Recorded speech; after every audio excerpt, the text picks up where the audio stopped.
오전에 잘 다녔습니다. 상교교회 잘 다녀왔고 예배드리고 인사했습니다.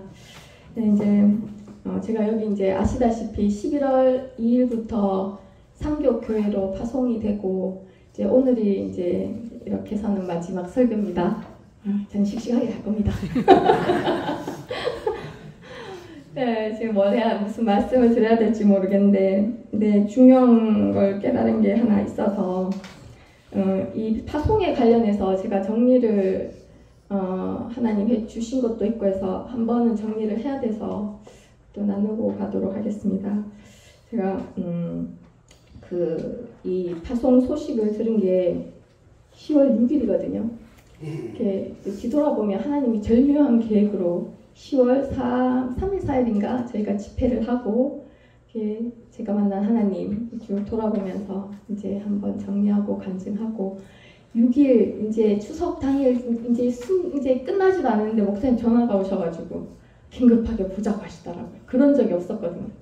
왔는데 이제 파송이 돼야 된다 4명이 해가지고 그때 충격은 표현이 안 됩니다. 내 인생에 몇 가지 되게 충격적인 사건이 이제 손꼽힌 몇 가지인데 그 중에 하나거든요. 너무너무 충격을 받아가지고 그거를 소화해내는데 6일이 걸렸습니다. 목사님이 그러시더라고요. 쓰나미가 지나갔는데 다행히 별일 없이 지나갔대요. 근데 그 쓰나미가 맞다는 생각이 들더라고요. 정말 쓰나미처럼 강타해가지고 6일을 이제 이렇게 휘몰아치면서 이제 한 주가 지나고 이제 그래도 목사님이 예전보단 적게 걸렸대요. 얼마나 다행인 것이. 그래가지고 6일 만에 정리하고 이제 마음의 정리를 하고 이제 준비를 하고 있는데 그러면서 이제 이 파송이 우리가 잘 바라봐야 되는 부분이 있는 것 같아요. 왜냐면 저는 교회에서 교회로 파송하는 건 전 처음 들어봤어요. 선교사 파송도 아니고요. 그래가지고 처음에는 좀 당황을 했었거든요. 근데 이게 하나님의 계획 가운데 있고 또 말씀을 또 깨닫게 하신 게 있어가지고 우리가 지금 단계에서 알아야 되는 부분들 한 2가지 정도 좀 나누도록 하겠습니다. 그러니까 제게 일어난 일이에요. 일단은 첫 번째는 오늘 본문 말씀에 땅의 중앙에 있는 한 나무에 대한 말씀에 대해서 조금 다는 제가 몰라요. 다는 모르는데 제가 요번에 겪은 과정에서 깨닫게 된 거랑 그 다음에 이 쓰나미에 대해서 이 쓰나미의 필요성에 대해서 제가 좀 2번째 논하고 그렇게 이 마지막 설교를 마무리하려고 합니다. 이제 땅의 중앙에 있는 한 나무에 대해서는 김경조 목사님이 받으신 말씀이에요. 많이 말씀하셨거든요. 근데 그러면 교회에 주신 말씀이고 제가 어느 시점부터 다니엘서를 보면서 궁금한 게 있었어요. 하나님은 이 느부갓네살 왕이 꾼 꿈, 이 땅의 중앙에 있는 이 한 나무, 이거 왜 우리 교회에 주셨을까? 이게 안 풀리는 거예요. 근데 요번에 쓰나미가 강타하고 파송이 왔다 갔다 하면서 조금 알게 된 부분을 그냥 제가 나누도록 하겠습니다. 제가 이 땅의 중앙에 있는 나무, 오늘 제목은 뭘로 잡았냐면 교회의 정체성으로 잡았거든요. 어차피 하나님 우리 교회에 주셨을 때는 정체성과 관련된 건데 지금까지와는 다르다. 제가 봐서는 목사님이 그러셨어요. 새 판을 짜고 있다고. 여러분, 저는 너무 슬펐어요.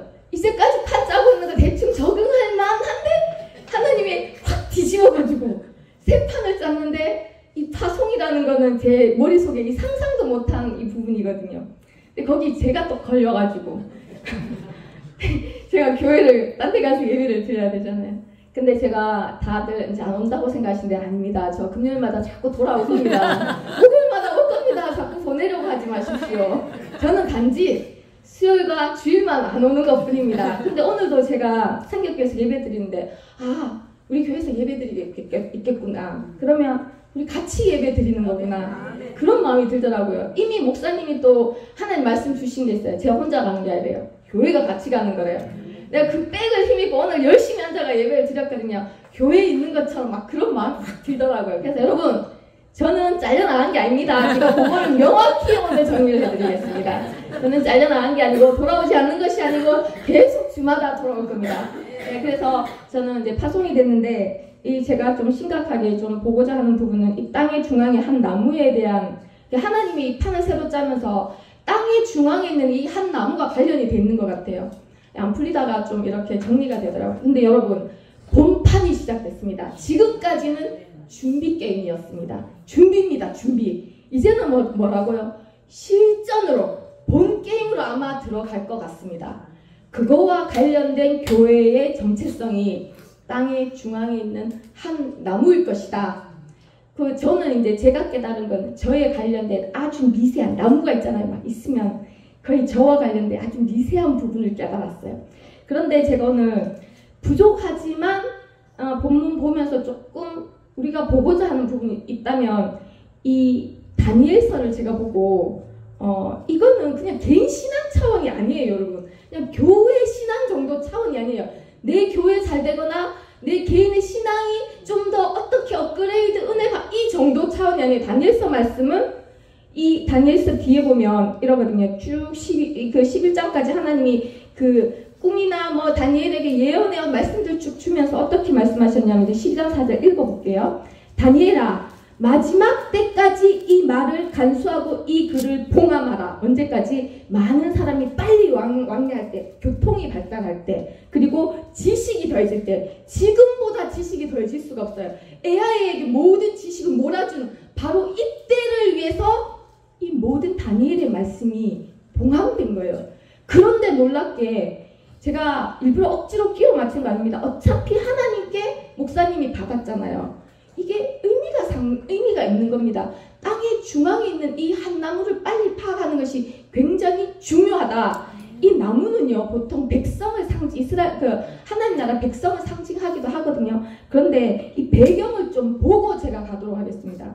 이 일이 어떻게 됐냐면 다니엘서 4장. 제가 보면 4장 1절에 다니엘 느부갓네살 왕, 바벨론 왕이 퍼뜩 볼게요. 전체적인 흐름만 좀 볼게요. 조서를 내리는 거예요. 왕이 도장을 찍어서 바벨론 왕국에 통치하는 모든 전국에다가 이 조서를 내리는 거예요. 모두가 다 알게 하기 위해서 내리는데 뭐냐 하면 2절을 읽어보면 지극히 높으신 하나님이 내게 행하신 이적과 놀라운 일을 내가 알게 하기 위해서 이 조서를 내린다는 거예요. 간증을 조서에 써서 이 바벨론 전국에다가 조서로서 왕의 칙령으로서 알리는 그 일에는 뭐가 있다고요? 하나님이 내게 하신 일이 있다는 거예요. 하나님이 내게 하신 일. 그 일 알니까 거기 중앙에 꿈 중에 하나가 땅의 중앙에 있는 한 나무를 보여주신 거예요. 그게 오늘 우리에게 전달이 된 거예요. 그러니까 이미 이때에 이 계획이 예비되어 있는 거예요.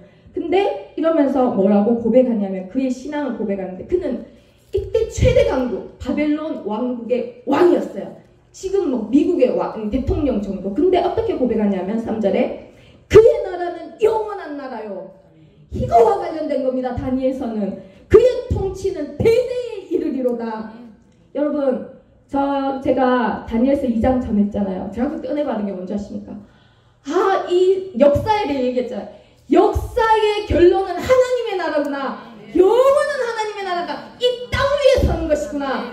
영으로 머물러 있는 것이 아니라 땅에 있는 모든 나라가 가루처럼 사라지고 하나님 나라가 이 땅 위에 임하는 것이 하나님의 계획이구나. 그때 제가 완전히 저를 강타했었거든요. 여러분, 다니엘서는 그저 신앙, 그저 교회, 내 거에 대한 것이 아닙니다. 하나님의 나라, 하나님의 통치, 그분이 영원한 나라를 세우실 것이고 진짜 통치자는 누구인가? 하나님이십니다. 라는 고백을 다니엘서 4장에서 느부갓네살 왕, 당대 최고 강했던 이 나라 왕을 세운 하나님이 그의 입으로 진짜 통치자는 내가 아니라 지극히 거룩하신 하나님이십니다. 이것이 다니엘서 4장을 써내려가는 배경입니다, 여러분. 이 무게감을 느끼셔야 됩니다. 여러분, 땅의 중앙에 있는 한 나무는 이 무게감을 가지고 있습니다. 하나님의 나라, 하나님의 통치, 진짜 하나님이 다스리신다. 하나님의 나라가 영원한 나라다. 이 무게감을 가진 나무가 땅 중앙에 있는 이 한 나무, 이 나무입니다. 그러면서 그가 꿈 얘기를 합니다. 꿈을 꾸게 하셨습니다. 하나님은 정말 이 전략적이에요. 가장 강한 강대국 왕 느부갓네살 왕에게 꿈을 이루게 하심으로써 마침내 깨닫게 하시는데 8년 이상 걸렸습니다. 그 사실을 조서로 반포하는 겁니다. 칙령을 베푸는 것입니다. 만민이 알 수 있게. 그런데 그때 꿈을 꿨는데 꿈을 꾸고 나서 5절에 두려움과 번민이 만 그리고 누구도 해석을 할 수 없다고 7절에 나와 있습니다. 그때 다니엘을 하나님 붙이십니다. 그는 거룩한 신들의 영이 있으니까 너는 해석할 수 있을 것이다. 그러면서 이 느부갓네살 왕이 내가 꿈을 이제 설명을 하는데 그가 꿈에 두 가지를 봤습니다. 첫 번째 본 게 뭐냐면 오늘 우리에게 주신 교회의 정체성, 땅의 중앙에 있는 한 나무, 그거에 대한 것을 같이 읽어보기 원합니다. 10절 읽어보도록 하겠습니다. 같이 합독하겠습니다. 내가 침상에서 나의 머릿속으로 받은 환상이 이러하니라. 내가 먼저 땅의 중앙에 한 나무가 있는 것을 보았는데 높이가 높더니 그 나무가 자라서 견고하여지고 그 높이는 하늘에 닿았으니 그 모양이 땅 끝에서도 보이겠고 있겠습니다. 그 잎사귀는 아름답고 그 열매는 많아서 만민의 먹을 것이 될만하고 짐승 들짐승이 그 그늘에 있으며 공중에 나는 새는 그 가지에 깃들이고 육체를 가진 모든 것이 거기에서 먹을 것을 얻더라. 할렐루야. 여러분 이 나무를 굉장히 자세히 묘사하고 있습니다. 기억해 주십시오. 뭘 봤냐? 여러분 상상해 보십시오. 이 땅 위에 있는데 머릿속으로 환상을 받았어요. 근데 땅 중앙에 있어요. 땅 중앙에 나무가 있는데 어떻다고요? 높이가 높은데 어느 정도까지 높냐면 목사님이 직접 보여주셨대요. 하늘까지 닿겠다.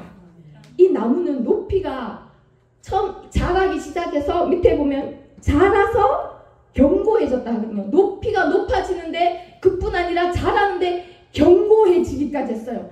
이 두꺼워지지 않았겠습니까? 이 커지면서 막 올라갔겠죠. 하늘 높이까지 올라가는 나무. 상상이 됩니까? 존재하지 않는 나무예요. 그러면서 어떻다 하냐 모양이 땅 끝에 보일 정도래요. 빼쪽하고 잎이 없는 게 아닌 거예요.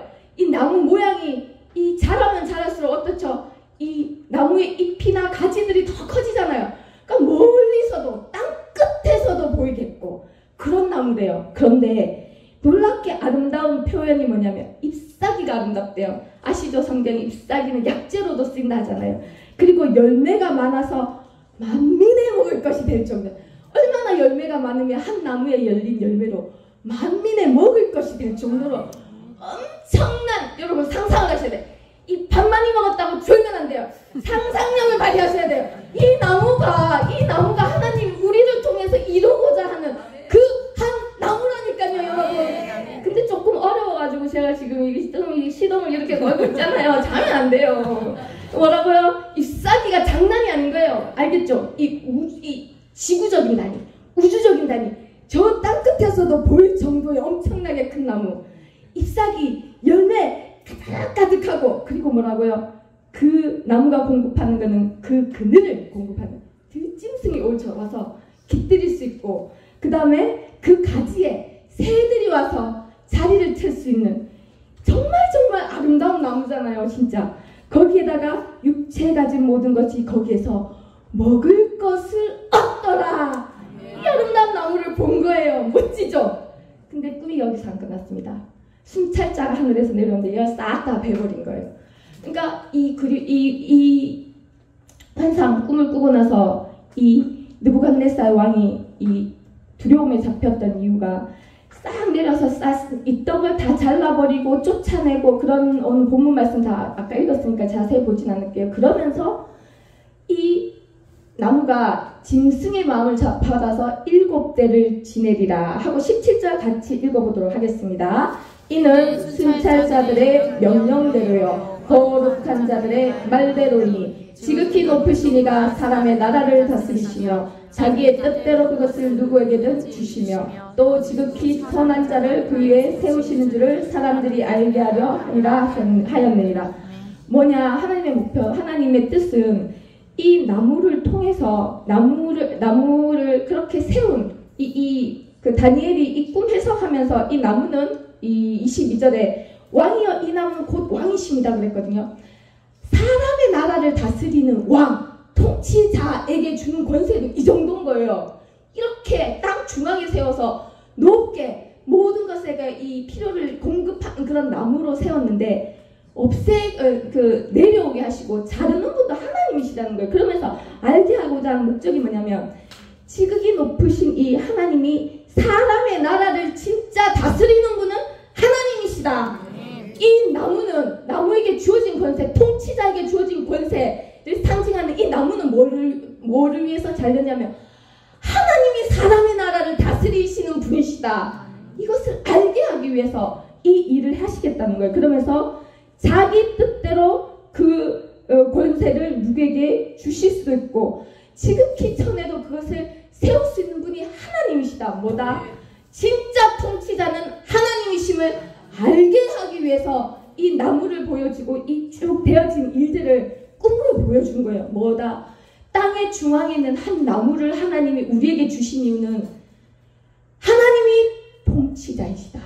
하나님이 세상을 다스리는 진짜 왕이심을 이제 보여주시는 때가 임박했다라는 것입니다, 여러분. 그런데 이때 머물지 않고 우리 교회에 주신 것은 지금 우리 교회가를 하나님이 이끌고 가시는 방향, 이것과 관련이 있다는 거예요. 근데 이 예언의 말씀이 다니엘이 다 이루어질 겁니다. 그렇지만 그것을 피하기 위해서 이제 삶을 갖다가 이제 겸손히 하고 가난한 자 돕고 긍휼히 하고 의를 행하고 해 보십시오 했는데 28절에 가면 이 모든 일이 다 나 느부갓네살 왕에게 실제 임했다라고 돼 있어요. 12달이 지난 후에. 그러면서 언제 임했냐면 내가 30절 볼게요. 한번 읽어보도록 하겠습니다. 나 왕이 말하여 이르되 이 큰 바벨론은 내가 능력과 권세로 건설하여 나의 도성으로 삼고 이것으로 내 위엄의 영광을 나타낸 것이 아니냐 하였더니 이 말이 아직도 내 입에 있을 때 나라의 왕위가 내게서 떠났다 라고 이렇게 되어 있습니다. 여러분, 느부갓네살에게 하나님이 알려주셨음에도 불구하고 이 도성 바벨론 왕궁이 완전 금으로 도배한 엄청나게 화려하고 정말 엄청난 이 도성이었거든요. 쫙 보니까 내가 했다, 내 도성이다, 내 영광 나타내는 것이 아니냐 하는 그 순간 너는 잘렸다. 이렇게 하나님이 소리를 내서 이 바벨론 왕에게 예언의 그 말씀이 그대로 이루어져서 짐승처럼 들에 7년을 살아요. 그게 역사서에 있어요. 정신병의 일환으로 이 왕이 7년 동안 이제 왕 노릇을 못하고 다른 사람이 이제 그 대리로 나라를 다스렸다고 돼 있다고 하더라고요. 그리고 나서 7년 후에 때가 돼서 이제 36절에 보면 내 총명이 내게로 돌아오고 이렇게 쭉 나오거든요. 그러니까 이때 비로소 기간이 얼마냐면 1년, 7년에서 8년 이상 걸려서 비로소 느부갓네살 왕이 뭘 깨달았냐면 내가 이 도성을 세운 게 아니구나. 내가 내 나라를 세운 게 아니구나. 모든 권위와 모든 권세가 하나님께로부터 주어진 거구나를 이때 짐승처럼 살면서 비로소 깨달은 거예요. 여러분, 우리에게 땅 중앙에 있는 한 나무라는 하나님이 정체성을 줬을 때는 이것이 따라붙습니다. 하나님의 권세, 하나님의 계획을 우리에게 보여주셨지만 그에 따른 겸손히 내가 행한 것이 아니라 하나님이 하신 일입니다. 이 나무는 하나님이 다스리는 나무입니다. 우리 교회의 정체성 하나님이 행하시겠지만 우리가 한 것이 없습니다. 하나님이 왕이십니다. 이것이 기본 전제로 들어가고 중요한 것은 이 본문의 무게감을 가지고 이 정체성을 받아들여야 되는 줄 믿습니다. 자, 이것은 제가 그냥 막 전하면 근거도 없이 전한다고 할 것 같고 일단 본문에 근거해서 이 무게감을 여러분이 이제는 져야 됩니다. 왜? 성장했기 때문에. 내 개인의 신앙만 가지고 달린 그 단계가 아닙니다. 단계가 있다고 했지 않습니까? 내 교회만 위해서 달리는 단계도 아닙니다. 이제는 더 큰 그림, 더 큰 하나님의 계획, 진짜 하나님의 나라가 곧 임하실 것이고 그분이 진짜 모든 나라를 다스리는 왕이심을 선포돼야 되는 그 일에 우리가 달려가야 될 줄 믿습니다. 아멘. 여기에 재파송의 의미가 있습니다. 감히 말씀을 드리겠습니다. 왜냐하면 이제 본 게임이 시작됐고 지금까지와는 다른 방법으로 하나님이 움직이고 계시는 겁니다. 그래서 제가 이젠 본문을 받고 우리에게 주신 영적 의미는 무엇인가 그냥 좀 고민을 해봤습니다. 오늘 뭐 말씀 분해보다는. 근데 저는 절박합니다, 여러분. 왜냐하면 저는 지금 어떻게 보면 꼭 혼자 이렇게 잘려나와가지고 딴 데 지금 저기 파송이 아니라 저기 뭐죠, 그거 옛날에 조선시대나 이런 데 보면 그 유배 왜 그냥 예배를 갔는데 우리랑 분위기가 틀려요. 틀리거든요. 그런데 이 말씀 보고 정리하면서 제가 그 하나님의 의중을 조금 목사님 말씀해 준 거하고 조금 이렇게 합해서 그걸 우리 같이 공유해야 돼요. 공유해야 되기 때문에 그냥 이렇게 주절주절 얘기해도 좀 양해하고 좀 들어주십시오. 자, 영적인 의미가 있는데 나무는 뭐라고요? 바벨론 왕이십니다. 통치자라는 거예요. 통치자. 그런데 땅의 중앙, 영적 의미입니다. 영적 의미. 지금은 왜냐하면 성경의 모든 예수님 때 말씀이 나를 관해서 기록된 말씀이라고 했잖아요. 이 말씀도 똑같아요. 결국 땅의 중앙에 있는 한 나무는 예수 그리스도라고 저는 생각합니다. 그런데 조금 깊게 들어갈 필요가 있습니다. 땅의 중앙, 이스라엘의 사고방식에서 땅의 중앙 어딜까요? 이스라엘입니다. 이스라엘 중에서도 예루살렘입니다. 예루살렘 중에서도 성전입니다. 여러분, 땅의 중앙은 하나님 나라의 백성에게 땅의 중앙은 성전이었습니다. 그러니 땅의 중앙에 있는 나무는 성전에서 자라서 올라오는 나무예요. 그러면 이 나무는 예수 그리스도밖에 없거든요. 그런데 단순하지가 않습니다. 왜냐하면 나무는 백성이기도 해요. 결국 이 땅의 중앙에 있는 나무는 여러분, 우리가 찬양도 만들었잖아요. 땅 끝에서 땅 모퉁이에서 우리를 불러내셨다. 그는 거리가 아니에요. 교회에 있어도 땅 모퉁이 땅 끝에 있을 수가 있어요. 교회에 있는데 하나님과 막 지구 반대편에 있는 것 같은 거리로 우리는 신앙생활을 할 수가 있잖아요. 그 땅 끝, 땅 모퉁이, 저도 그랬거든요. 그런 사람들을 한 사람 한 사람 불러 모아서 지금 어디 놔두셨다고요? 땅 중앙에 놓으셨습니다. 성전 가운데 놓았습니다.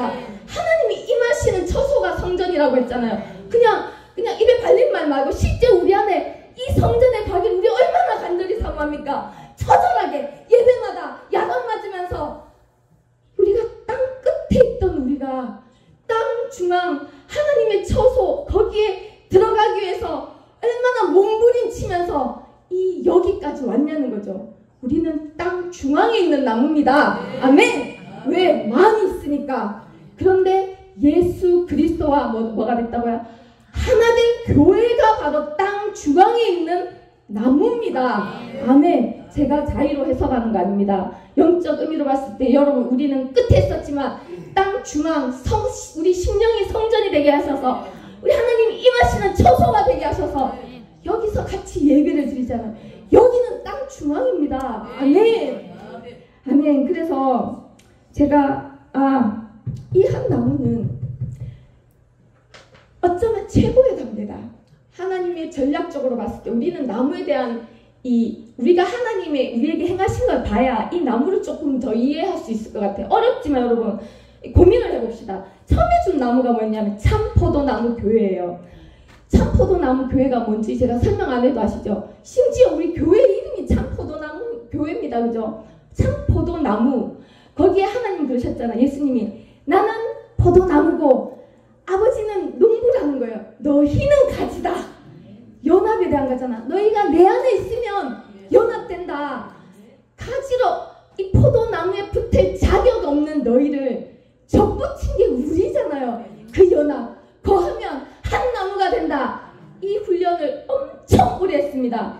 처음에 늘 말씀하신 것이 연합에 대한 것이 하나님이 김경조 목사님 처음에 만나서 연합이 되고 앞선 사역자들과 또 연합되고 그 다음에 뒤에 붙은 우리 같이 연합되어 이 과정을 우리는 겪었잖아요. 이론이 아니잖아요. 아시죠? 반대하는 분 없으시죠? 이게 무슨 말씀인지 아시죠? 그게 참 포도나무라는 거예요. 우리에게 1차로 2차 단계로 훈련을 시킨 것은 이거였습니다. 가치 없는 버려져야 되는 그 가지들을 예수님께 접붙여서 한 나무가 되고 머리가 그리스도고 몸이 이 지체가 되는 이 한 세 사람이 이뤘다고 하셨잖아요. 여러분, 우리 그 기쁨 아시잖아요. 내가 더 무슨 설명이 필요할까요? 설명 필요 없어요. 왜? 우리 몸으로 겪어왔기 때문에. 오늘 시간이 없기 때문에 그 참 포도나무의 말씀을 주신 하나님께서 우리에게 브엘세바와 에셀나무에 대한 말씀도 주셨어요. 여러분, 우리에게서 우리가 하나 되는 거에서 머무는 것이 아니라 브엘세바는 대외적인 겁니다. 적과 같이 나는 그 생수의 우물, 언약의 우물이 있던 그곳에 아브라함이 뭘 심었냐면 에셀나무를 스스로 심었습니다. 에셀나무는 그러더라고요. 이 아브라함이 있던 이 지역이 엄청나게 건조한 지역이거든요. 이 일교차가 심하대요. 낮에는 뭐 40도 이상 가고 밤에는 영하로 떨어지는 그 사막 지대예요. 그 지대에 이 에셀나무가 정말 예전에 목사님 말씀 많이 하셨는데 강인한 생명력으로 자라는 나무예요. 상록수예요. 이 사막지대의 상록수 상상 안 되죠. 사시사철 이 푸른 잎을 피우는. 근데 이 30m 깊이까지 뿌리를 뻗쳐가지고 물을 뽑아 올리는 거예요. 물을 막 뽑아 올려서 어디로 간다고요? 잎으로 보내주는 거예요. 와, 이 나무의 생명력 상상되십니까? 식물이, 하자는 식물이 30m 깊이에서 물을 쫙 당겨가지고 높이가 10m까지 자라는 잎 끝끝마다 이 물을 보낸다는 거예요.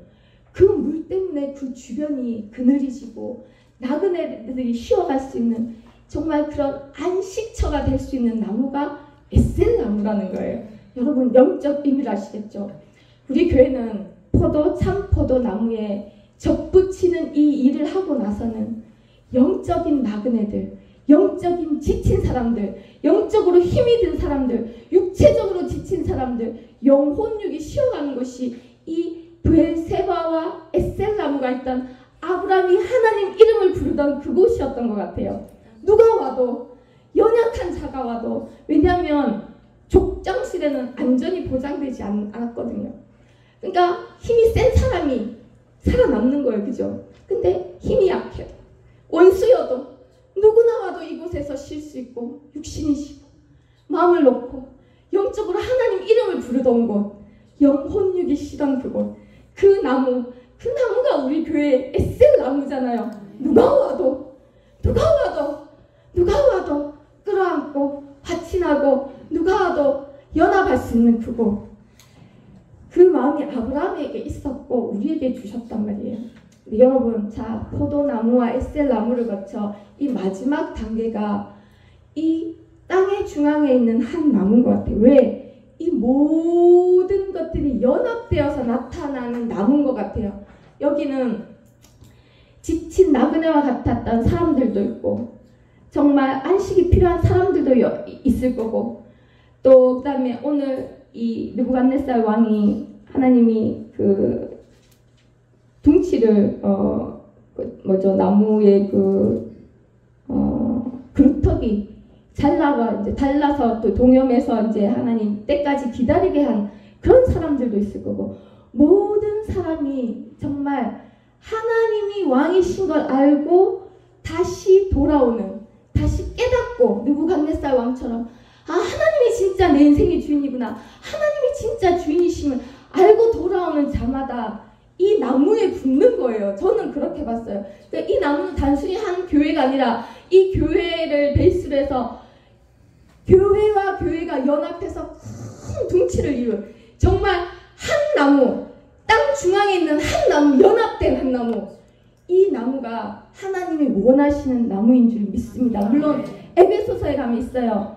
하나님이 성전을 연결해서 가는 그 말씀과 같이 동일하게. 근데 이 나무는 훨씬 더 생명력 있잖아요. 살리는 능력, 생명을 주고 먹을 것을 공급하고 그늘을 제공하고 이 모든 것들이 이 나무 안에 있잖아요. 그런데 제가 하나 깨달은 게 있어요. 뭐냐면 이제 제 개인적인 겁니다. 이 파송과 관련해서 깨달은 게 뭐냐면 나무가 하늘 높이 자라잖아요. 멀리서도 볼 수 있을 정도로 커지잖아요. 그러면 이 줄기가 굵어지고 견고해지고 뿌리 깊이 내리고 나무가 자라면 가지도 덩달아 커져야 돼요. 얻어나가야 돼요. 너희는 뭐라고요? 가지자.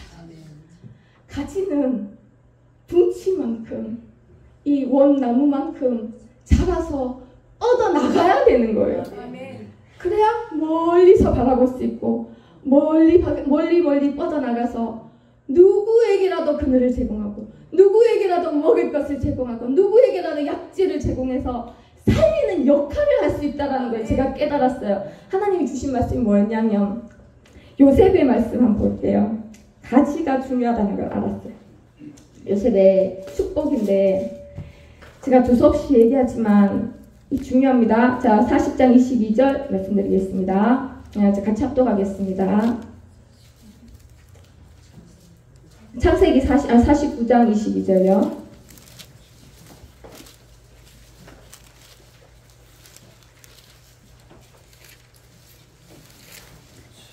찾으셨으면 같이 합독하겠습니다. 요셉은 무성한 가지 곧 샘 곁에 무성한 가지라. 그 가지가 담을 넘었도다. 다시 한번 합독하겠습니다. 요셉은 무성한 가지 곧 샘 곁에 무성한 가지라. 그 가지가 담을 넘었도다. 야곱이 아멘. 야곱이 요셉 아들을 축복한 말씀인데 요셉이 무성한 가지래요. 잎이 많은 가지가 아니고 이 가지는 영어로 보면 열매가 맺힌 가지예요. 영어 번역 따라 틀린데 어떤 것은 열매가 많이 맺힌 큰 가지일수록 열매가 많이 맺히잖아요. 그렇게 해석한 데도 있고 열매가 많이 맺힌 포도나무라는 표현도 이렇게 쓴 데가 있어요. 뭐가 됐든 요셉이 뭐라고요? 열매 맺는 가지라는 거예요. 우리는 이미 요셉의 축복을 우리 교회가 받았다고 이걸 알고 있습니다. 우리 각자는 가지입니다. 우리가 실수하고 넘어져도 열매 맺는 가지입니다. 우리가 간증을 해봤지만 이전과 얼마나 틀립니까? 우리는 열매 맺고 있습니다, 여러분. 저 같은 사람도 그랬잖아요. 이전과 비교해보니까 열매 맺고 있더라고요. 우리는 이미 가지로 자라나 있는 거예요. 그런데 요셉은 무성한 가지라. 그런데 이 복이 얼마냐면 샘 곁에 있는 무성한 가지를 건조한 사막지대에서 샘을 갖고 있는 가지, 근원에 물을 공급하는 가지, 그 토지가 얼마나 풍요롭겠어요. 거기서 공급을 받는 가지라는 거예요. 이 교회가 제가 또 그렇습니다. 그러면서 근데 이 가지는 어떻게 한다고? 담을 넘었대요.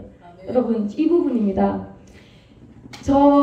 하나님 저에게 주시는 감동은 뭐였냐면 가지는 자라서 뻗어나가면 담을 넘어야 됩니다. 이스라엘 농사에서 그렇대요. 제가 자료를 찾아보니까 이게 포도나무였다면 농사를 질 때 이제 하나님 믿는 나라니까 백성이니까 이 포도나무가 담장을 넘어서 그 우타리가 있을 거 아니에요. 자기 우타리, 포도 우타리. 가지가 넘어가면 그 가지를 잘라버리지 않는데요. 가지가 열매를 맺어도 그대로 둔대요. 지나가는 사람이 먹을 수 있도록 고아와 과부와 나그네들이 목을 축이고 살리는 그 일을 할 수 있도록 가지가 자기 울타리 안에 있으면 그 일을 할 수 없다는 거예요. 이게 저한테 굉장히 왔어요. 왜냐하면 제가 이번에 이제 제 스토리를 또 좀 얘기할게요. 파송을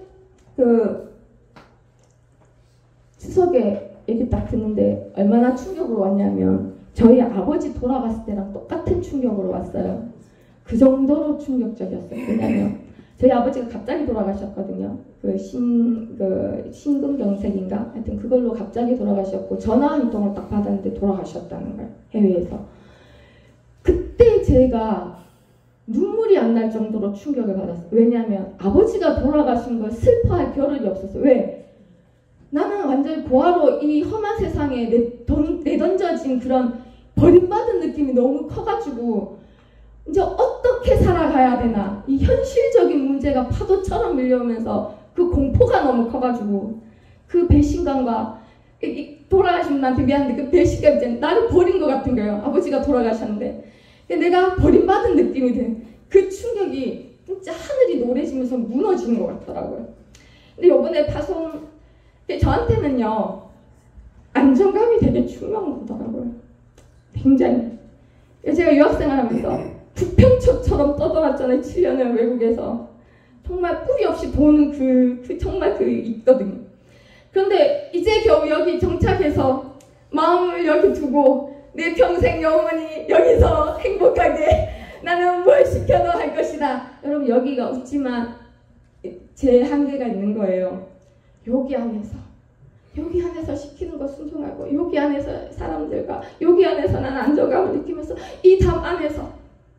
그런데 하나님이 파송을 4명을 보낸다는데, 그때 이미 저는 우리 아버지 돌아갔을 때랑 같은 그런 하늘이 노랗게 되는 그게 확 오면서요, 배신감, 거절감, 버림받은 느낌, 아, 내가 쓸모가 이제 없나? 버려지네, 쓰레기같이. 그런 막 느낌이 막 오는 거예요. 우리 아버지가 나를 버린 것과 똑같이 교회가 나를 버리네. 아, 여러분, 진짜 뭘 얘기하고 있냐면, 내 안에 상처가 있으면요, 저는 그때 아버지 돌아갔을 때 마음껏 울어보지를 못했어요. 이 현실적인 공포 때문에. 그런데 그게 막 확 올라오는데 상처가 치유되지 않는 거예요. 안정감이 필요한 거예요. 늘 불안한 가운데 산 거예요. 그런데 그때 확 쳐오는데 그 모든 게 있잖아요. 확 올라오는 거예요. 그래서 목사님이 말씀도 안 끝났는데, 목사님 저 너무 힘든데 집에 가도 될까요? 목사님 너무 당황해가지고. 그거는 진짜 쓰나미였어요. 충격이었어요. 근데 우리에게, 여러분 모르시죠? 여러분 안에 있어요. 저는 그걸 요번에 알았어요.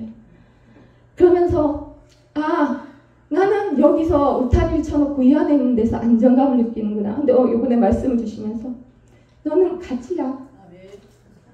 무성한 가지야. 담을 넘어야 돼.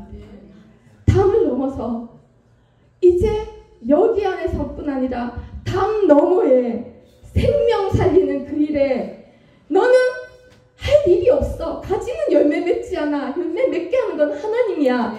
나는 너에게 원하는 게 가지를 뻗는 거야. 나는 가지를 오므리고, 아니요, 싫어요. 여기가 좋아요. 여기가 안전한 곳이에요. 절대로 나갈 수 없어요. 여기 있을 거예요. 근데 하나님은 내가 원하는 건 가지를 뻗는 거야. 가지를 뻗는 거야. 나 믿고 가지 뻗어봐.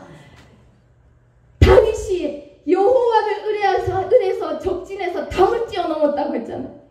그 믿음이 안 되는데 강탈을 하면서 마지막에 이제 벗어날 때 하나님, 나는 담장 너머를 가야 되는 가지다. 왜? 너는 땅 중앙에 있는 나무에 있는 가지이기 때문에 만민이 보도록 만민의 먹을 것을 공급하고 그들을 제공하고 만민에게 약재를 제공해서 살리는 그 일, 내가 하는 게 아닌데 하나님이 계획하신 그 그림 플랜 안에 너는 나무 가지다. 너희는 나무 가지다. 멈춰 있을 수 없습니다. 생명의 원리는 나무 가지가 요만큼 자라고 멈춰 있지 않아요. 생명의 원리를 깨달았어요. 나무가 고가 높아져서 하늘 끝에 닿고 견고해져서 둥치 같은 실에 지면 질수록 가지는 뻗어가야 됩니다. 가지는 담장을 넘어가야 돼요. 이 담장은 내가 쳐놓은 울타리예요. 여기까지 여기 넘어. 나 혼자 안 돼요. 아니요, 여러분 이제 혼자 해야 된다는 거예요. 그러면 네가 할 일은 가지를 뻗어서 생명의 법칙대로 뻗어가면 열매 맺게 하고 그 아름다운 이 잎들이 달리게 해서 살리는 걸 하나님이 하신다는 거예요. 그런데 중요한 게 뭔지 아십니까? 저만 하면 안 되잖아요. 저 먼저 1호라고 하셨거든요. 왜 내 가지부터 먼저야? 그런 생각이 들어요. 근데 중요한 게 있습니다. 가지가 뻗어나가려면 뭐가 튼실해야 되냐? 이 가지 뻗는 게 뭐랑 같냐 하면 제가 깨달게 하신 게 장막터 넓히는 거와 같습니다. 장막터가 어떤 공간적인 개념의 확장이 더 강하다는 의미가 이 가지를 뻗는 건 생명력, 살리는 능력에 대한 표현이 더 풍부한 겁니다. 땅 중앙에 하나의 나무, 예수 그리스도가 머리된 그 나무, 모든 것이 연합된 나무부터 시작돼서 연합되고 하나님께 훈련받아 7년의 정한 때를 지난 사람들, 지난 교회들 다 연합돼서 하나님이 왕이시구나 인정하는 하나님의 왕이심을 기다리고 선포하고 나아갈 수 있는 연합된 자들, 남은 자들, 내 나무입니다. 그런데 이 가지가 뻗어나가기 위해서는 남아있는 자들이 알죠? 장막터를 넓히려면 말뚝을 견고히 해야 되잖아요. 여러분이 중요한 겁니다. 가지가 제가 맘 놓고 손을 뻗칠 수 있도록 힘이 없으면 가지가 어떻다고요? 무거워가지고 툭 끊기는 거예요. 여러분이 자꾸 저를 잘라내려고 하는데 그러시면 안 돼요. 그래서 이걸 이해하면서 목사님이 그 말씀 주셨어요. 하나님이 갑자기 감동 주셨다면서 내가 혼자 가는 게 아니고 교회가 함께 간대요. 아멘이잖아요. 근데 원리를 알았어요. 맞죠? 가지는 뻗어가는데 여러분이 잡아주셔야 되는 거예요. 여러분이 더 단단하게 결속이 돼가지고 더 무럭무럭 자라서 뿌리까지 힘을 빡 주고 저를 당겨주셔야지. 아멘. 여러분 나무의 원리를 생각해보세요. 여러분이 생수 공급을 안 해주면 저는 멀리 저기 가가지고 가지가 말라 비틀어져가지고 죽어야 돼요. 넘 살리기 전에 제가 죽는 거예요. 여러분이 저는 여기에 뿌리를 두고 여기서 공급해주는 생수와 여기에 부어서 공급해주는 양분을 받아서 가지는 뻗어나가는 거예요.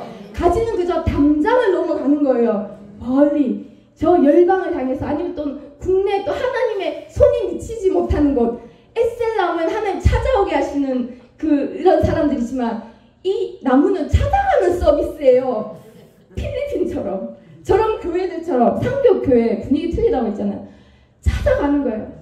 그러면 가지가 걸치고 있으면 하나님이 하시겠죠. 제가 힘이 된 게 뭐냐면 김남일 전도사님 권사님이 감동연다면서 가서 우리의 이 색깔 잉크 한 방울만 떨어뜨리면 된대요. 와 이거 얼마나 좋습니까?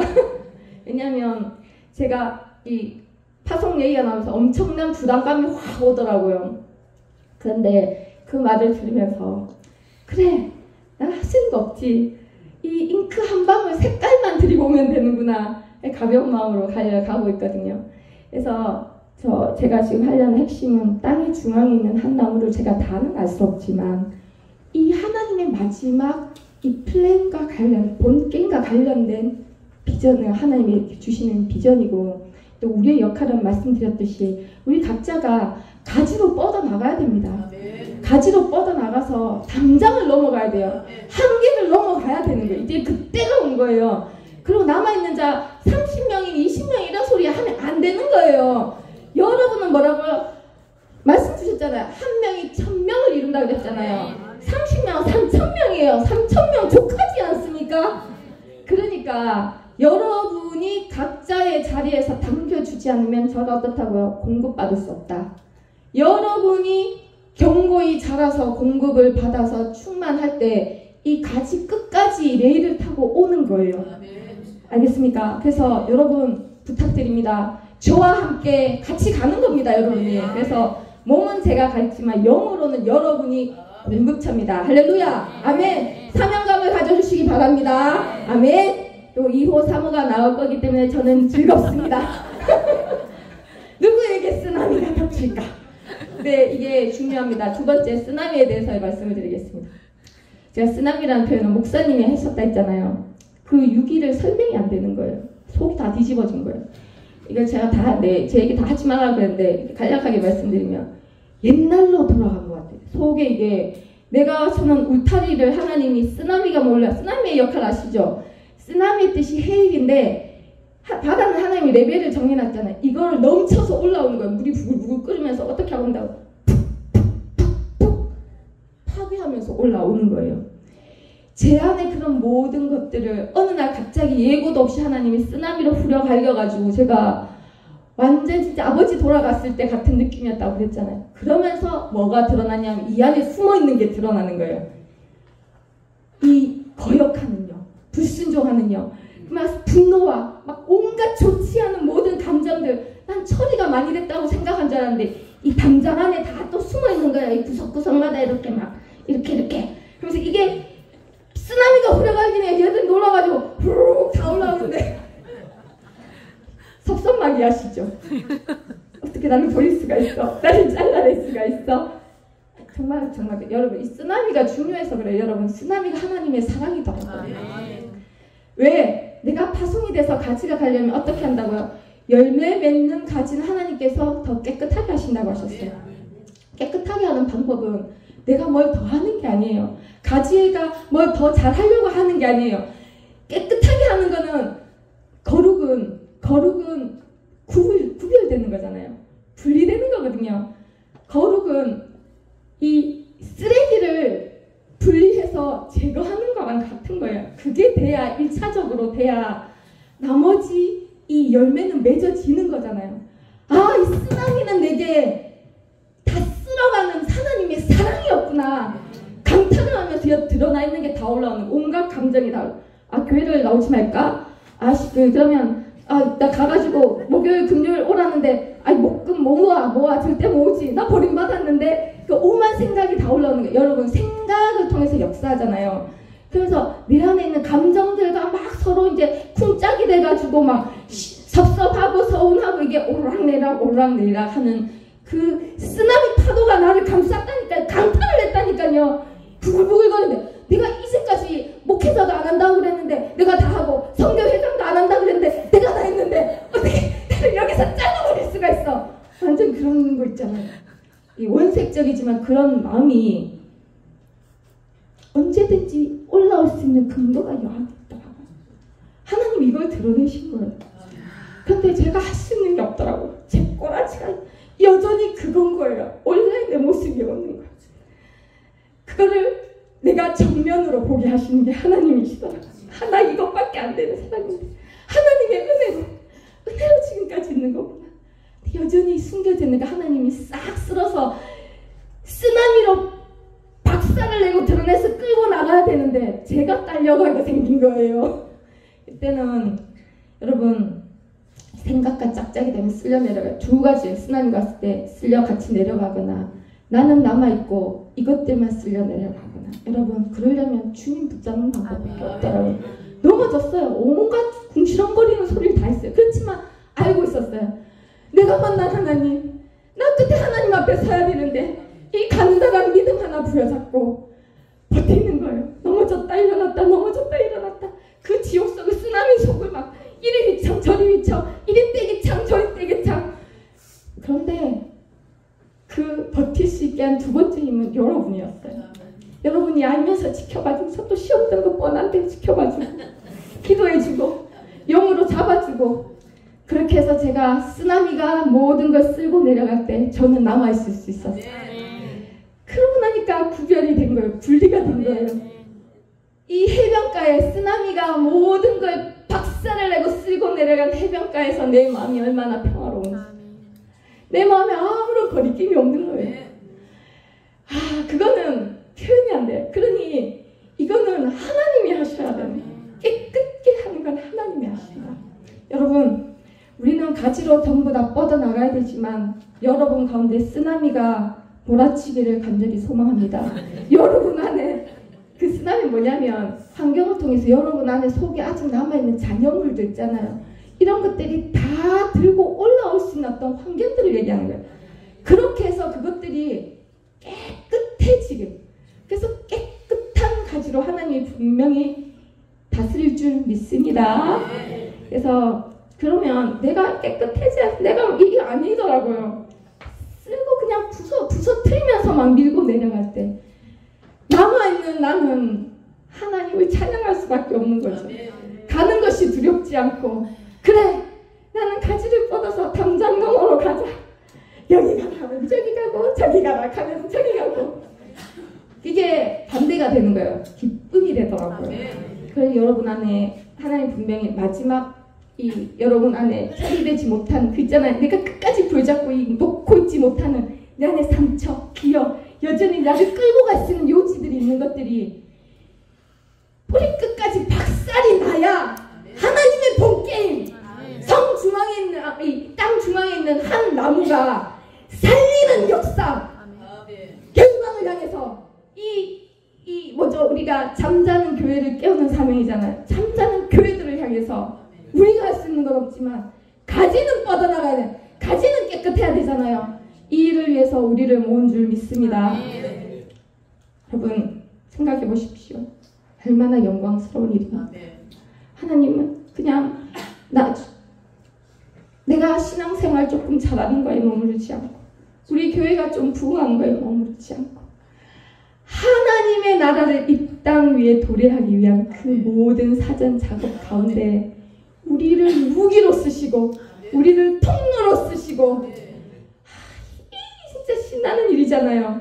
그래서 이걸 나누고 싶었습니다. 그래서 제 파송은 슬픈 일이 아닙니다. 저는 가지 않습니다. 여러분 자꾸 옵니다. 그래서 저를 잡아주시고 저와 함께 가주시고 더 영적으로 우리가 서로 깨끗하게 돼서 서로 잡아주고 또 살리는 하나님의 역사 가운데 우리가 원하시는 자리에 설 수 있는 그 마음이 될 수 있도록 하나님이 여러분 가운데 강력하게 역사해 주시기를 간절히 소망합니다. 아멘.